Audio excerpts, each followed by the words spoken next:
আমরা সবাই মুসলমান, সবাই আমরা ভাই ভাই। কারো বুঝ হতো বা কম হতে পারে, কারো বুঝ হতো বা বেশি হতে পারে। বুঝ দেওয়ার মালিক তো আল্লাহ। বলুন, বুঝ দেওয়ার মালিক কে?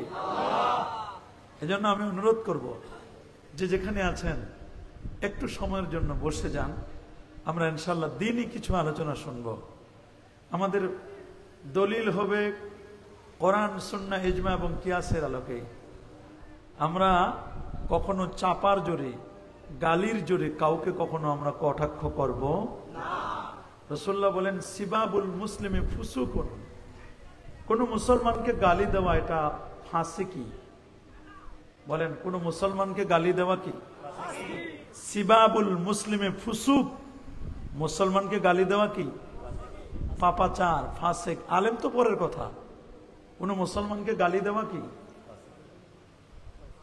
গালি দেওয়া যাবে? লা তাহাসাদু ওয়ালা তাবাগাদু।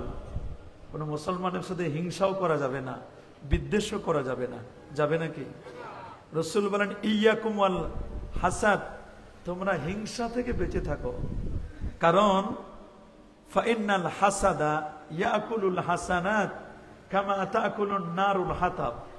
হিংসা মানুষের নেক আমলগুলোকে বরবাদ করে দেয়, জ্বালিয়ে দেয়, যেমনি ভাবে আগুন কাঠকে জ্বালিয়ে দেয়। আমাদের কোনো বক্তব্য আমরা যেন হিংসার বিষ বাষ্প না ছড়াই, কোনো আলেমকে যেন আমরা কটাক্ষ না করি, কোনো আলেমে দিনকে যেন আমরা প্রশ্নবিদ্ধ না করি। আলেমে যদি আমরা দ্বন্দ্ব করি, সাধারণ মানুষ আমাদেরকে গালিগুলাজ করবে। কথা বলুন, জোরে বলুন। কেউ যদি না বোঝার কারণে, অবুঝের কারণে, কম বুঝের কারণে কেউ যদি আলেমে গালি দেয়, দাও, আপনাকে গালি দিল এই জন্য কি আমিও উল্টা গালি দিব? এটা কি আলেমের স্বভাব? এগুলো করবেন না আপনার আল্লাহর রাস্তে। আলেমদেরকে এগুলো চেতাই দিবেন না। আমরা যদি আলেমে দ্বন্দ্ব করি, তাহলে তো সমাজের মধ্যে ফিতনা আরো বাড়বে। অমুসলিমরা আমাদেরকে নিয়ে মস্কারি করবে, ক্রিটিসাইজ করবে, সমালোচনা করবে। আমাকে একটা বিষয় বলা হয়েছে, বিষয়ের আলোকে আমি কথা বলবো। আমাকে বলেছেন আহলুস সুন্নাহ ওয়াল জামাআতের আকীদাগুলো কি কি, এই বিষয়ে নবীর শান এবং মান, এই দুটো বিষয়ে আমাকে কথা বলার জন্য বলা হয়েছে। আমি ইনশাআল্লাহ এই বিষয়টিকে আবর্তন করে আমি কথা বলবো। আমাদের ভাইজান উনি ঈদ মিলাদুন নবীর কথা বলেছেন, রফিকুল ইসলাম হেলালী সাহেব উনিও কথা বলেছেন। আবার যদি আমিও বলি, একই কথা বারবার বলার কোনো প্রয়োজন নাই, যার জন্য যেটা এক কথা বারবার শোনার কোনো প্রয়োজন আছে বলে মনে করি না আমি। আমরা বিষয়ভিত্তিক কথা বলবো, কাউকে গালি দিব না।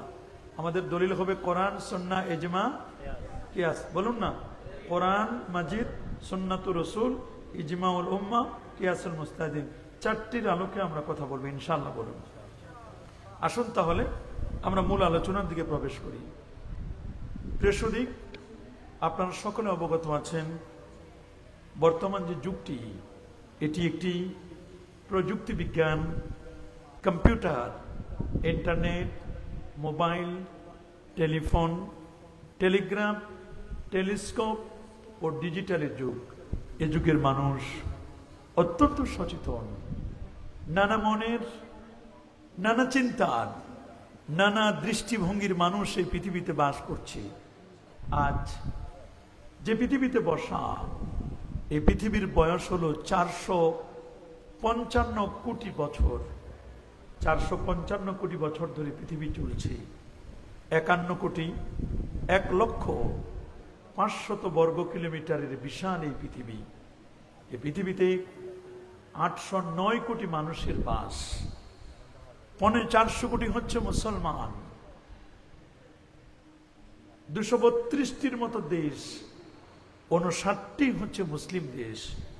59টি মুসলিম দেশের মধ্যে ক্ষুদ্রতম হলেও, ছোট্ট হলেও অলিয়া উলিয়ার বাংলাদেশ, হযরত শাহজালাল, হযরত শাহপরান, হযরত শাহ মাকদুম, হযরত খানজাহাল আলী, হযরত শাহ নেসার, শাহ সালেহ, শাহ মুহিব সহ 12 আউলিয়ার, 360 আউলিয়ার দেশ আমাদের এই সবুজ শ্যামল সুন্দর ডিজিটাল এই বাংলাদেশ। ঠিক কিনা বলুন? এদেশের মাটি আর মানুষকে যারা আবাদ করেছেন, তারা হক্কানি রব্বানি পীর মাশায়েখগণ। এই পৃথিবীতে আমরা যারা মুসলিম, আমরা যারা নিজেদেরকে তাওহীদপন্থী এবং রিসালাতপন্থী দুটো দাবি করছি, মনে রাখবেন আমাদের চলার পথ অনেকগুলো নয়, আমাদের চলার পথ হচ্ছে একটি। বলেন আমাদের চলার পথ কয়টি? আমার সামনে অনেক রাস্তা থাকবে, অনেক বাইপাস থাকবে, ছোটখাটো রাস্তা থাকবে।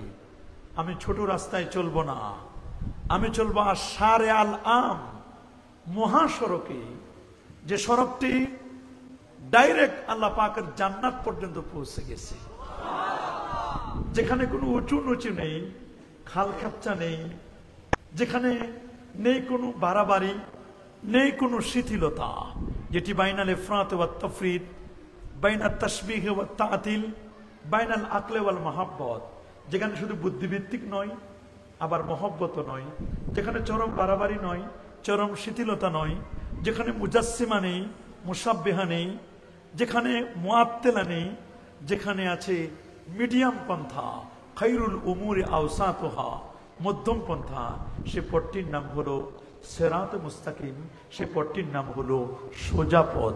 সুবহানাল্লাহ। সোজা পথ কোনটি?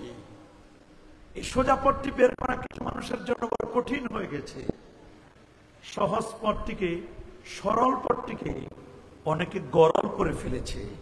সহজ সরল পথটিকে বক্তব্য দিয়ে, আলোচনা দিয়ে, বিভিন্নভাবে তাদের লেখনী, তাদের বিভিন্ন রকমের পুস্তক রচনার মাধ্যমে সরল পথটিকে গরল বানিয়ে ফেলেছে।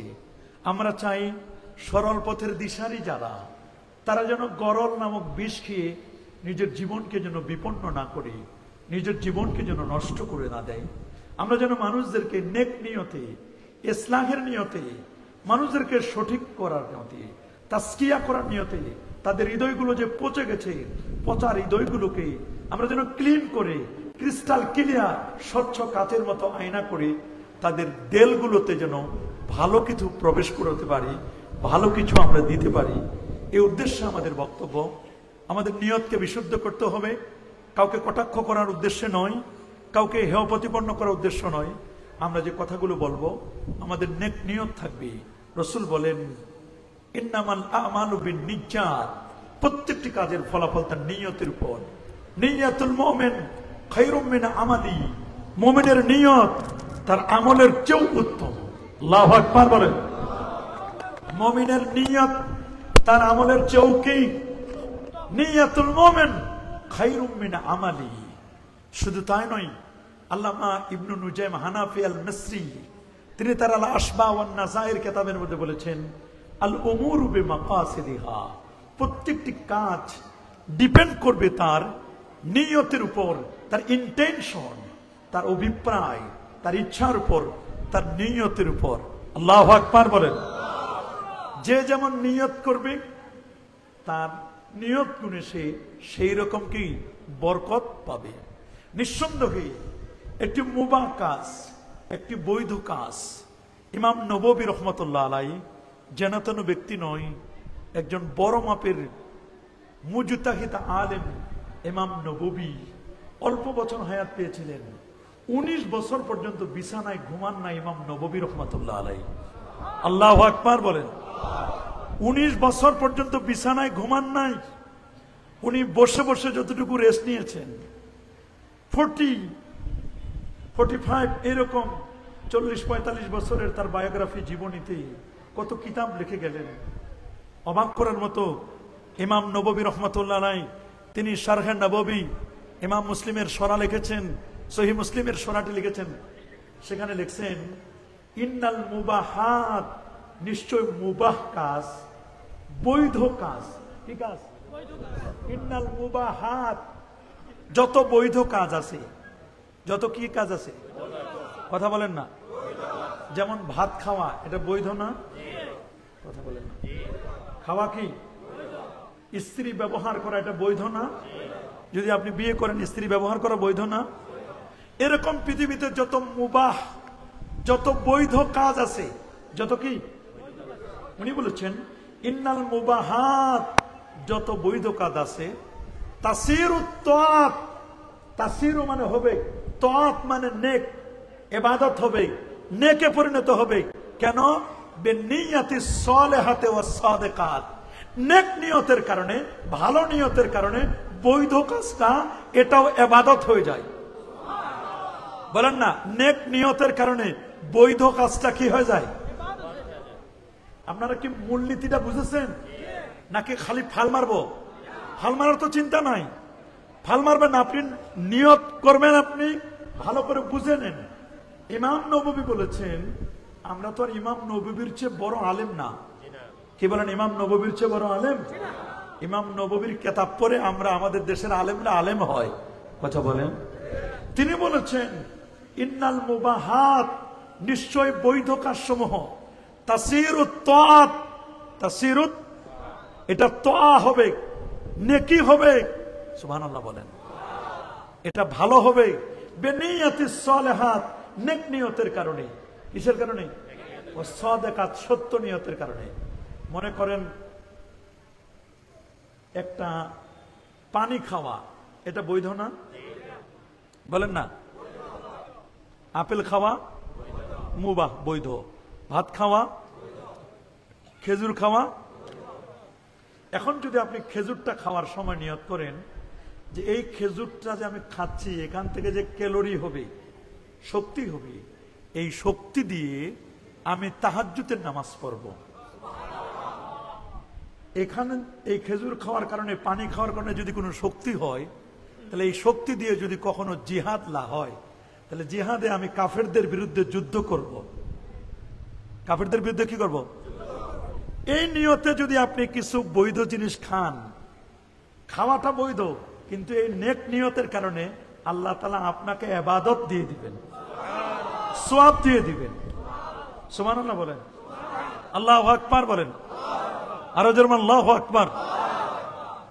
স্ত্রী সম্ভোগ করা, স্ত্রী বিয়ের পরে তাকে ব্যবহার করা, এটা বৈধ না? বুখারী শরীফের হাদিস, সাহাবায়ে কেরাম জিজ্ঞেস করলেন, ইয়া রাসূলুল্লাহ, আমরা যে আমাদের স্ত্রীদেরকে ব্যবহার করি, তাতে কি আমাদের কোনো সওয়াব আছে? কারা জিজ্ঞেস করলেন? কাকে? আমরা হলে বলতাম এর মধ্যে আবার জিজ্ঞেস করার লাগে। সাহাবীরা নবীরে জিজ্ঞেস করছে, হুজুর, আমরা যে আমাদের স্ত্রীদেরকে ব্যবহার করি, এতে কি কোনো সওয়াবের ব্যবস্থা আছে? তো নবীজি বলেন, এতেও তোমাদের সাদাকার সওয়াব আছে, এতেও তোমরা নেকি পাবে, যদি তোমাদের নেক নিয়ত থাকে। তাআফফু বানিজ জিনা, আল্লামা বদরুদ্দিন আইনি রহমাতুল্লাহ আলাইহি উমদাতুল কারির মধ্যে ইন্নামাল আমালু বিন্নিয়াতের ব্যাখ্যায় লিখেছেন যে যত মুবাহ কাজ, বৈধ কাজ কেউ যদি নেক নিয়ত করে করে, তাহলে স্ত্রী সম্ভোগের কারণে নিজের স্ত্রীকে ব্যবহার করলো, যাতে করে জেনা ব্যভিচারের দিকে তার মনটা না যায়, পর কোনো নারীর দিকে মন না যায়, এই নিয়তে যদি নিজের স্ত্রীকেও ব্যবহার করে, তাতেও সওয়াবের আশা করতে পারে। তাহলে দেখেন, একটা বৈধ কাজ নেক নিয়তের কারণে কি হয়ে যায়? কথা বলে না। একটা বৈধ কাজ নেক নিয়তের কারণে কি হয়ে যায়? সওয়াব হয়ে যায়। আল্লাহু আকবার বলেন। আমি মনে করি এই যে মাহফিলে আসছেন, মাহফিল এটা বৈধ কাজ। এটা কি কাজ? এটা বৈধ কাজ। আপনি যদি নেক নিয়ত করেন যে মাহফিলে আসছি, অনেক অপরিচিত লোকের সাথে দেখা হবে, এখানে ওয়াজ ও নসিহত শুনবো, এখানে দ্বীনের কিছু মাসলা মাসাইল জানবো, তাহলে আপনার অনেকগুলো সওয়াব। কারণ মনে রাখবেন, মাজলিসু ফিকহিন, ফিকহের মজলিস খায়রুম মিন ইবাদাতি 60 সানা। একটা ফিকহের মজলিসে বসা 60 বছর নফল ইবাদতের চেয়ে উত্তম। আল্লাহু আকবার বলেন। আপনার যদি নেক নিয়ত থাকে যে আমি ইলম শিখার জন্য যাচ্ছি, হাদিসে আসে, মান খারাজা ফি তালাবিল ইলমি, যে ব্যক্তি ইলম তলব করার উদ্দেশ্যে বের হলো, এই অবস্থায় সে যতক্ষণ পর্যন্ত বাড়িতে ফিরে না আসবে, হাত্তা ইয়ারজা, বাড়িতে ফিরে আসার আগ পর্যন্ত ইলমে দ্বীন চর্চা করা নিয়ে ব্যস্ত থাকলো, এই অবস্থায় যদি মারা যায়, মাতা শাহিদা, শাহাদাতের মর্যাদা লাভ করবে। আপনারা বাসা থেকে বের হয়েছেন ইলমে দ্বীন শিখার জন্য, এটা একটা 6 ঘন্টার ক্লাস। এই নিয়তে যদি আসেন, এই নিয়তে যদি আসেন, আর বক্তাও যদি এই নিয়তে আলোচনা করে, তাহলে এটা ক্লাস, একজন বক্তা যিনি তিনি মুআল্লিমের শিক্ষকের সওয়াব পাবেন, ছাত্র যারা শ্রোতা যারা তারা মুতাআল্লিম তালিবুল ইলমের সওয়াব পাবেন। তাহলে আমরা উভয় পক্ষ সওয়াব কামাইয়ের ব্যবস্থা করব। কিন্তু মাহফিলে উঠে যদি গালিগুলাজ করি, আরেকজনকে গালি দিই, তাহলে সবার ঝুরিতে যাওয়ার সময় দেখবো ফাঁকা, দেখবো সবার ঝুরিতে কি, তাহলে কষ্ট হয়ে থাকবে। আবার এই যে রাতের মধ্যে আপনার সময় লস করলেন, সময় লস করার কারণে তো আল্লাহর কাছে জবাবদিহি করবেন যে গালিগুলা শুনতে আসছিলাম, হুজুররা এসে খালি গালিগুলাজ করে গেল, আসল কামের কাম কোনো কথা বললো না, শুনে গেলাম গালি, গীবত শুনে গেলাম। আল গীবাতু আসাদ্দু মিনাজ জিনা, গীবত এটা জেনা ব্যভিচার থেকেও কি নিকৃষ্ট, বলেন না? সমাজের মধ্যে যদি কেউ জেনা করে আমরা তারে খারাপ জানি কিনা, কিন্তু যদি গীবত করে আমরা তারে খারাপ জানি না। এখন তো প্রত্যেকটা দোকান, যেখানে চায়ের স্টল আছে আর যেখানে টেলিভিশন আছে, চাটা যদি একটু ভালো হয় ওটা গীবত সেন্টার। ওটা কি হয়েছে? এখন তো আর সংসদ নাই, ওটা মিনি সংসদ। কি সংসদ ওটা? ওটা মিনি সংসদ। আমরা গীবত করতে অনেক ভালোবাসি, আরেকজনকে গালি দিতে ভালোবাসি। যখন সমালোচনা করি, গালি দিই, তখন অনেক সময় আমাদের ব্রেন ঠিক থাকে না, কিতে কি বলে ফেলাই। এই জন্য গালি দেওয়ার সময় কন্ট্রোল করতে হয়, গীবত করার সময় কন্ট্রোল করতে হয়। 6 ব্যক্তির গীবত করা জায়েজও আছে। আল্লামা শিহাবুদ্দিন মাহমুদ আলুসি তার তাফসিরে রুহুল মাআনির মধ্যে, আল্লামা আলুসি আল বাগদাদি তিনি 6 ব্যক্তির জন্য গীবত করার কথা বলছেন। 6 ব্যক্তির গীবত করা জায়েজও আছে। কয় ব্যক্তি? সে কথাগুলো আমরা জানবো ইনশাআল্লাহ। ধৈর্য ধারণ করতে হবে। আর যার ধৈর্য নাই সে আস্তে করে উঠে গিয়ে বাসায় গিয়ে ঘুমাক, গুনাহ কম হবে। কথা বলেন। আর যারা মনে করবেন যে না ধৈর্য নিয়ে একটু শুনবেন, কথাগুলো উপলব্ধি করবেন, মর্মগুলো বুঝবেন, তারা বসে যান। ইনশাআল্লাহ আমরা দিনের কিছু কথা বলার চেষ্টা করব। ওমা তৌফিকি ইল্লা বিল্লাহ, ওমা তৌফিকি। আসুন আমরা শুরু করি। প্রথমে আমরা জানবো আকীদা কি জিনিস। প্রথমে আমরা জানবো কি আকীদা কি, এটা আমরা প্রথমে জানবো। আকীদা আকীদা বলি আমরা, আকীদা কি এটা আমাদের জানা দরকার। আকীদা শব্দের অর্থ হলো গিট। বলেন আকীদা মানে কি? সবাই বলেন গিট। আকীদা মানে কি? এই যে মনে করেন এটা একটা টিস্যু, এটা কি টিস্যু, এইখানে একটা আমি গিট দিলাম, এটার নাম কি? এটার নাম আকদুন মানে গিট। এটার নাম আকদুন মানে কি? এটাকে কি বলে? গিট দিলাম। কি দিলাম? আমরা দড়িতে গিট দেই না, সুতলি আছে দড়িতে গিট দেয় না, এটাকে বলা হয় আকদুন। কি বলা হয়? অচেনা একজন মেয়ে, অচেনা একজন ছেলে স্বামী আর স্ত্রী হয়ে গেল ইজাব এবং কবুলের মাধ্যমে। এই যে দুইজনের মধ্যে অনুষ্ঠান হলো, এই অনুষ্ঠানকে বলা হয় আকদখানি। কি বলে? বলেন না কি বলে? কেন? স্বামী স্ত্রীর মনের মধ্যে একটা গিট দিয়ে দিছে, যেন এই গিট যেন কেউ খুলতে না পারে। একজনে ইজাব বলেছে, আরেকজনে কি প্রপোজাল দিছে, প্রপোজালটাকে অ্যাকসেপ্ট করছেন। এটাকে আকদুন বলে। কি বলে? আকদখানি অনুষ্ঠান হয় না, কি বলে? আকদুন। এটা আকদ অনুষ্ঠান বলে। কি বলে? আকদ মানে গিট। আকদ মানে কি? গিট। খুব খেয়াল করে শুনবেন। আকীদা এটা অনেক পরের স্টেজ। আকীদাটা অনেক পরের স্টেজ। কেমনে পরের স্টেজ? প্রথম যে স্টেজটা, এটার নাম হলো ওয়াহাম। ওয়াহাম মানে ধারণা। বলেন ওয়াহাম মানে কি? সবাই বলেন ওয়াহাম মানে কি? ধারণা। মনে করেন একটা সাপ, ঢোরা সাপ চিনেন না আপনারা? আর একটা সাপ নিয়ে যে ভাইরাল হলো বাংলাদেশে, রাসেল ভাইপার। মনে করেন একটা সাপ দেখা গেছে, মানুষের মধ্যে ধারণা হয়েছে এটা কি রাসেল ভাইপার নাকি ঢোরা সাপ।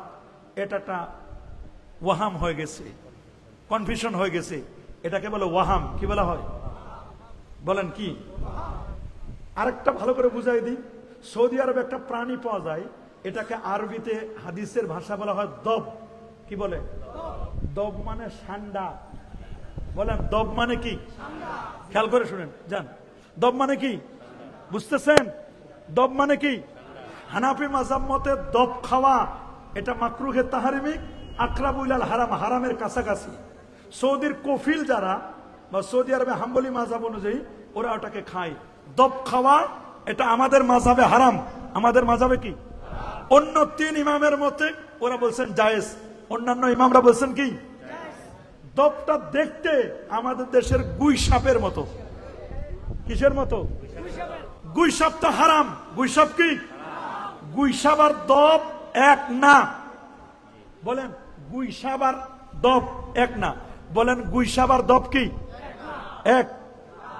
কেউ যদি গুই সাপ দেখে দব মনে করে, দব দেখে গুই সাপ মনে করে, এটা তার একটা ধারণা হয়ে গেল, ওয়াহাম। কি হয়ে গেল?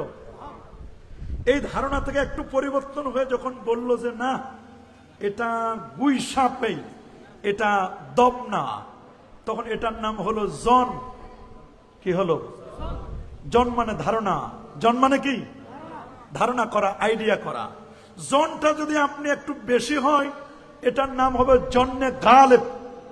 কি হবে? জন্নে গালেব। এটা 99% পর্যন্ত হবে জন্নে গালেব। কত পার্সেন্ট পর্যন্ত? 99 পর্যন্ত জন্নে গালেব। এটা যখন 100 হবে তখন জন হয় না, তখন ওটার নাম হয় এলেম। কি হয়? এলেম। এলেমটা বাড়তে বাড়তে বাড়তে এলমুল ইয়াকিন, এলমে তাসাব্বুর হবে, এলমে তাসদিক হবে, এরপরে আস্তে আস্তে হবে এলেমটা যখন গেথে যাবে তখন এটার নাম হবে একিন। কি হবে? একিন। এখানে আইনুল একিন, হকুল একিন, এখানে আপনার এলমুল ইয়াকিন, এই 3 রকমের একিনের পরে আস্তে আস্তে যখন আসবে তখন এটা যখন একটা জায়গায় গিয়ে একেবারে জমে যাবে তখন এটার নাম হবে আকীদা। বলেন তখন এটার নাম হবে কি? আরো যারা বলেন এটার নাম হবে কি?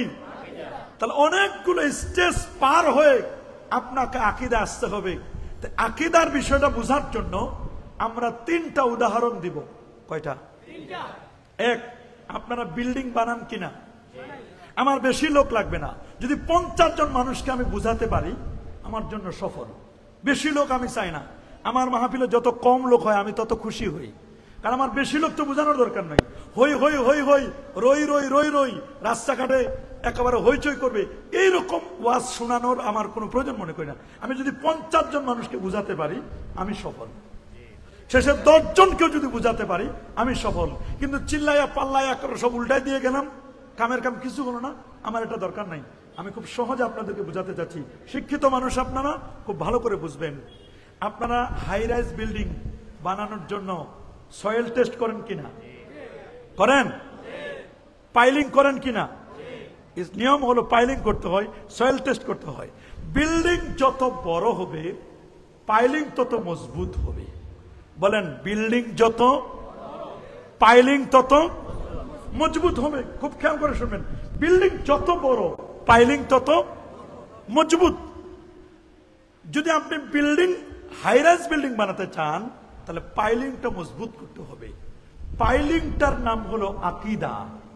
বলেন পাইলিং এর নাম কি? আরো জোরে সবার মুখে। পাইলিংটা উঠালেন, পাইলিং করে করে করে পিলার পর্যন্ত উঠালেন, এরপর যে ছাদটা দিলেন, ছাদ কি দিলেন? ছাদটার নাম হলো ঈমান। বলেন ছাদের নাম কি? বলেন আকীদা কোনটা? পাইলিংটা কি?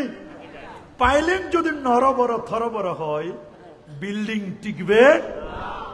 আমি দেখতেছি অনেক দোস্ত বুজুর্গ আলেম ওলামা তাদের পাইলিং সমস্যা। সমস্যা কোন জায়গায়? সয়েল টেস্ট করে না, ভালো ইঞ্জিনিয়ার দেয় নাই, আর অটো পাস ইঞ্জিনিয়ারদের যদি পাইলিং করায় তাহলে তো বুঝেন বিল্ডিং এর কি হয়। কথা বলেন, অবস্থা কেরাসিন না।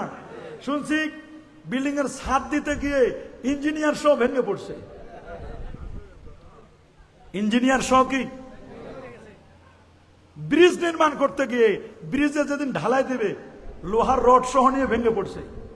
তাহলে পাইলিং এর নাম কি? কথা বলেন। পাইলিং এর নাম কি? আর ছাদটার নাম কি? ঈমান। দরজা জানালা যেগুলো ওগুলো ইহসান, মাযহাব, ফিকহ, তাসাউফ। একটা বিল্ডিং এর পিলার লাগবে, ছাদ লাগবে। কি লাগবে? ছাদ লাগবে না? দরজা, জানালা, গ্রিল। এবার যদি টাইলস দেন, রং করেন, রংটা টাইলসটা এটা হলো আমলের নূর। আল্লাহু আকবার। বিল্ডিংটা প্লাস্টার করার পরে যখন রং দিবেন তখন একটা কালার আসবে, দেখতে মানানসই হবে। একটা মানুষের আকীদা যখন ঠিক হবে, ঈমান যখন মজবুত হবে, আমল যখন অভ্যস্ত হয়ে যাবে, তখন চেহারায় অটোমেটিক একটা নূর চলে আসবে। আল্লাহু আকবার বলেন। তাহলে 1 নম্বর উদাহরণ দিলাম আমি। 2 নম্বর উদাহরণ, আপনার কাছে যদি একটা ডায়মন্ডের আংটি থাকে, এটা রৌপ্যের আংটি। কিসের আংটি বলেন? কিসের? রূপার আংটি। রূপার আংটি 4.374 গ্রাম পর্যন্ত রৌপ্যের আংটি ব্যবহার করা যাবে। উপরে পাথরও দেওয়া যাবে। লোহার আংটি, পিতলের আংটি, চার্চের আংটি, এগুলো ব্যবহার করা হারাম। আজকেও পড়াইছি আল ফাতাওয়া সিরাজিয়ার মধ্যে। এগুলো ব্যবহার করা কি হারাম? বলেন, এগুলো ব্যবহার করা কি? আর স্বর্ণের আংটি তো পুরুষের জন্য ব্যবহার করা যাবে না। রৌপ্যের আংটি ব্যবহার করতে চাইলে আপনি কমপক্ষে 4.374 গ্রাম এতটুকুন আপনি ব্যবহার করতে পারবেন। আংটি দিতে হয় বাম হাতে। কোন হাতে? বাম হাতের খেনসার কনিষ্ঠ আঙ্গুলে ব্যবহার করতে হয়। কোন আঙ্গুলে? তো কেউ এইগুলো আঙ্গুলেও ব্যবহার করেন। আংটি কাজী এবং সুলতানরা ব্যবহার করা, এটাই উলামায়ে কেরাম উত্তম বলেছেন। কি বলেছেন? আরো জোরে বলেন। আপনার কাছে যদি একটা ডায়মন্ডের আংটি থাকে, এইরকম একটা ডায়মন্ডের আংটির দাম কমপক্ষে 2 লাখ টাকা দাম হবে। কয় লাখ? আচ্ছা বলেন তো, একটা ডায়মন্ডের আংটি যদি আপনার থাকে, এই আংটিটা আপনি কি যে কোনো জায়গায় ফেলে রাখবেন? কোথায় রাখবেন? দামি জিনিসটা কোথায় রাখবেন? আলমিরাতে। আলমারি শুধু না, আলমারির ভিতরে ডয়ার, ডয়ারের ভিতরে সুকেস, ওইটার ভিতরে যে ডয়ারের ভিতরে যে আরেকটা আছে না, ডয়ার আছে না, ওইটার ভিতরে রেখে তালা মেরে করে সুন্দর করে লকার দিয়ে সুন্দর করে এগুলো একেবারে লক করে দিয়ে, দরজা লক করে দিবেন, জানালা লক করে দিবেন, পুরো চতুর্দিকে বাউন্ডারি লক করে দিবেন। এর জন্য আবার দারোয়ান রাখবেন, পুলিশ, সেনাবাহিনী, র্যাব বাহিনী, তারপরে হলো আপনার স্বরাষ্ট্র মন্ত্রণালয়, স্বরাষ্ট্র উপদেষ্টা, সবগুলো তো আপনার সেফটির জন্য। তাহলে একটা দামি আংটি, এটাকে সেভ করার জন্য আপনি কত রকমের ব্যবস্থা গ্রহণ করেন। আমি মনে করি আংটি, এর ডায়মন্ড বলেন আর স্বর্ণ বলেন, এর চেয়ে কোটি কোটি দামি হলো আপনার ঈমান। বলেন, কোটি কোটি দামি কি? আরো জোরে, সবার মুখে। কোটি কোটি দাম হলো আপনার ঈমানের। এই ঈমান নামক দামি জিনিসটাকে যদি বাঁচাতে চান, তাহলে আপনাকে ঈমানটাকে সেভ করার জন্য একটা ডয়ার লাগবে কিনা? ঈমানের ডয়ার, ঈমানের লক, ঈমানের তালাটার নাম হলো আকীদা। বলেন, ঈমানের তালার নাম কি? কয়টা উদাহরণ দিলাম? লাস্ট একটা উদাহরণ দিব, খুব ভালো করে শুনবেন। কলা খান না আপনারা? আপনাদের এই ওখানে কলা পাওয়া যায় না? মনে করেন আজকের মাহফিল, একজন কলা বিক্রেতা, উনি মনে করছেন এখানে সালিহ সাহেবের মাহফিল, অনেক আলেম ওলামা আসবেন, লোকজন আসবে, আমি কলা বিক্রি করব।